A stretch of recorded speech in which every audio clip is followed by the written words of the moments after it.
One of the hallmarks of the video game industry is the classic power-up. The power-up is an object that adds temporary benefits or abilities to the player which add up to the game mechanics. Items that are considered as power-ups are typically pre-placed in a location on the map of the world, and it is interesting to look back on one of the most common gaming facets. So, what is the first power-up? Let's head back to the 1980s where our pockets are full of change and you were ready to go face to face in the classic Pacman arcade cabinet.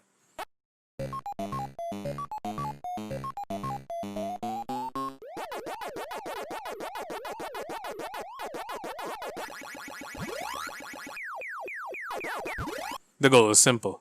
Sweep the map clean of the pellets on the board and evade the ghosts as much as one touch would lead to death. As defenseless as you may feel, running from corner to corner, there is a way to fight back. A giant glowing pellet that makes even actual ghosts cower and run in fear. And with that, the power pellet is considered the first video game power-up.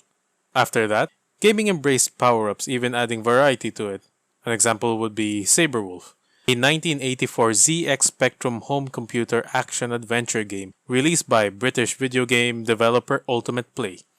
In this game, collecting different power-ups in form of flowers with different colors will grant you different abilities like invincibility and speed up. Although a piece of video game history is about to tear down the walls.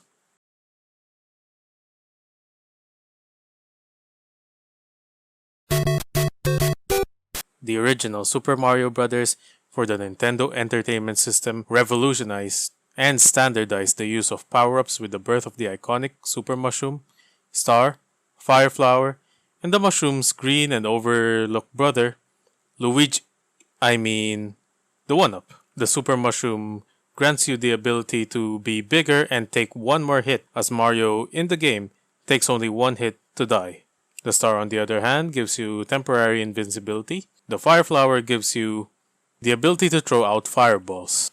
In the years going forward, we see a lot of evolutions to the simplistic power-ups. In Super Mario Bros. 3, also for the Nintendo Entertainment System, it introduces the Super Leaf, or the Tanuki Leaf.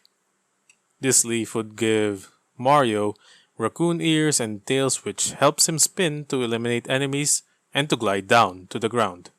And on the flip side, it also introduced a lot of other power-ups such as the Frog Suit, which augments Mario's jumping and swimming capabilities.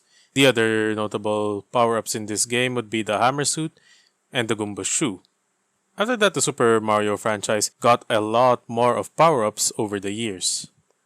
After 1986, the concept permanent power-ups appeared in form of items. In 1987, The Legend of Zelda releases another trailblazer for the gaming industry. While it is no means the first game of its kind, which are action-adventure or even RPG, the item system on The Legend of Zelda has a lot of iconic permanent power-ups, with the item first being handed to you, a simple sword.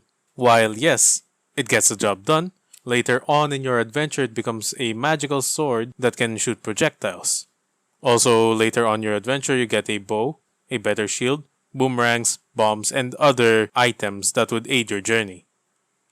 These are power-ups in the literal sense, as foes go down easily with better equipment. After that, many and different power-ups take life in different genres. In shooters such as Doom, getting armor would be considered a power-up as it makes you tougher to go toe-to-toe on hordes after hordes of demons in the level. In racing games, it can go one in two ways. More arcade racers like Mario Kart, where literal power-ups are present in the track, such as a variety of mushrooms, Koopa shells, and a lot more staple Mario power-ups. On the other hand, some of the more serious racing games have power-ups in form of nitro. Some would let you have nitro before the game, and some are tangible power-ups that are present in the racing track. But in modern games, especially in the later AAA titles, power-ups are more of a blink and you'll miss it type of situation. Mainly because the power scaling relies more on stats or crafting and maybe improvement on the equipment that you already have. Some of the AAA titles might not have power-ups at all, being that they are story-focused, driven by their narrative. A few examples of the power-ups that are present in modern games can be, well, ammo. As much as it doesn't seem like a power-up, it is a temporary power-up for your gun. May it be normal ammunition or maybe explosive, anti-personnel, armor-piercing, and other types of ammo. Body armor or shields.